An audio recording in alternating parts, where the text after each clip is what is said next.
Bonsoir et bienvenue sur le journal de TLT du 18 mars. Une commande historique pour Airbus qui vient de signer la vente de 200 appareils à une compagnie indonésienne. Nous sommes aujourd'hui au parc des expositions de Toulouse. Le 50e congrès de la CGT vient d'ouvrir ses portes. Et dimanche, 3000 personnes ont participé à la marche blanche pour rendre hommage aux victimes de Mohamed Merah, un an après les tueries. 234 appareils, 18,4 milliards d'euros, 5000 emplois, commande historique pour Airbus. L'avionneur européen a signé ce matin à l'Elysée un contrat pour la livraison de 234 A320 à la compagnie indonésienne Lion Air. C'est bien là le plus gros contrat jamais passé pour Airbus, un accord qui lui apporte en outre un nouveau client, la jeune compagnie low-cost asiatique qui ne met pas tous ses œufs dans le même panier. C'était jusqu'à présent toujours équipé auprès de l'américain Boeing. À la clé, 5000 nouveaux emplois seront créés en 10 ans dans la région toulousaine, mais pas que. On estime qu'un emploi créé aujourd'hui chez Airbus en génère 3 chez les sous-traitants. Cet accord intervient également quelques jours après une autre méga commande remportée par Airbus auprès de Turkish Airlines et confirme donc l'excellente santé économique du constructeur d'avions. Alors que le gouvernement tente d'inverser la courbe du chômage national, voilà qui fait du bien à tout un secteur de l'industrie. Pour son 50e congrès, la CGT s'est installée dans la Ville Rose. Cela n'avait pas eu lieu depuis 77 ans. En Haute-Garonne, la CGT compte quelques 15 000 adhérents et s'annonce première organisation syndicale du département. Les défis locaux ne manquent pas. C'est relever le défi d'une réindustrialisation diversifiée dans le département de la Haute-Garonne, voire dans la région. On a des potentiels industriels, mais qui sont beaucoup tournés sur l'aéronautique et l'espace, et que nous voulons, nous, une diversification industrielle, mais nous voulons aussi des emplois publics. Sanofi, c'est emblématique de ce qu'aujourd'hui les grands patrons et le capital veulent se faire subir aux salariés et aux populations. Ça veut dire faire toujours plus de fric, en ayant de moins en moins d'emplois. D'ores et déjà qualifié d'historique, ce congrès va enregistrer la passation de pouvoir entre Bernard Thibault, à la tête du syndicat depuis 14 ans, et Thierry Lepan. C'est un changement puisque ce sont deux responsables qui se succèdent, mais la CGT elle reste la même à disposition du monde du travail. Et que ce soit Bernard ou Thierry Lepan, ils auront à cœur de faire en sorte que justement la CGT, la base de la CGT, puissent travailler, et c'est eux qui font le syndicalisme d'aujourd'hui et de demain. Délégués syndicaux, représentants des fédérations, délégations nationales et bénévoles, environ 2000 personnes devraient participer au congrès.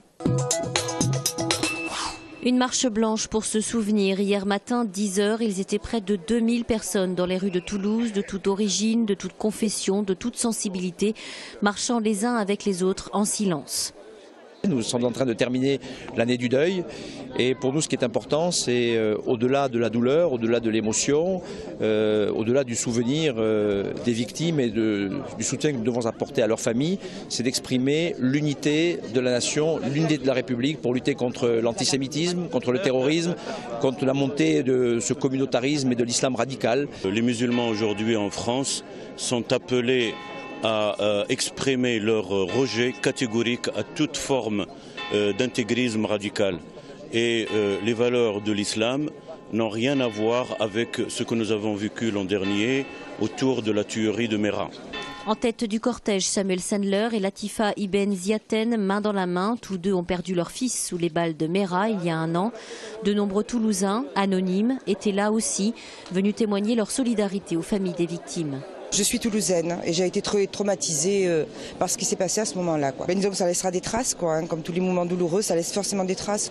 Il faut espérer que ça ne se renouvellera plus et que mais c'est difficile d'oublier quand même. Pour vous, c'était important d'être là ce matin? Je suis marqué parce que j'ai des petits-enfants, des petites filles et je suis marqué.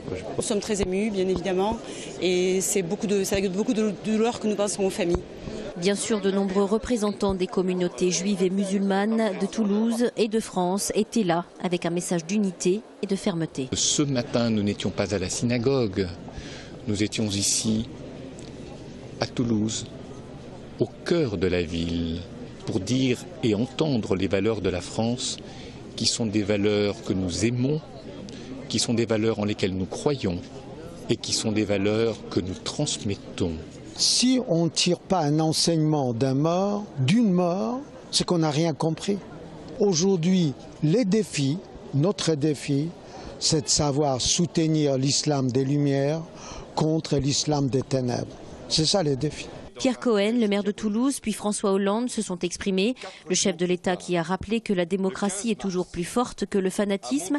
Il a promis des réponses sur les zones d'ombre de l'enquête aux familles des victimes qu'il a reçues après son discours. La cérémonie s'est achevée à 11h. Pierre Cohen et François Hollande, ensemble, ont planté un magnolia, symbole de la dignité, en mémoire des victimes, square Charles de Gaulle. Une assemblée générale a eu lieu ce midi avec tout le personnel des écoles de Toulouse et l'intersyndicale pour échanger et discuter sur tous les points abordés avec l'administration en février dernier et définir les suites à donner au mouvement. Car à cette heure, il n'y a toujours pas de réponse concrète à leurs revendications et c'est essentiellement le problème des embauches, la prise des congés et une mauvaise communication avec l'administration qui pose problème. Il y a eu des embauches, mais ces embauches n'ont fait que remplacer les départs à la retraite et donc le manque de personnel reste constant. Le résultat de cela, c'est que le personnel étant à flux tendu se retrouve parfois à faire un travail de plus en plus important, tant sur l'entretien, le ménage, mais surtout sur ce qui est enfant, c'est-à-dire que quand une ATSEM se retrouve seule dans une cantine avec un nombre d'enfants qui est multiplié par 2 voire par 3, la sécurité n'existe plus. Alors, est-ce que les premiers concernés, les enfants, le ressentent? Quand il y a de l'absentéisme, oui, ils le ressentent. L'encadrement n'est pas le même, la disponibilité n'est pas la même. Forcément, on fait de la garderie, mais au niveau de l'animation, il n'y en a pas. Pour le moment, la grève est reconduite lundi prochain et si rien n'aboutit, cela pourrait être prolongé tous les jours de la semaine. Football, triste derby de la Garonne hier après-midi au Stadium.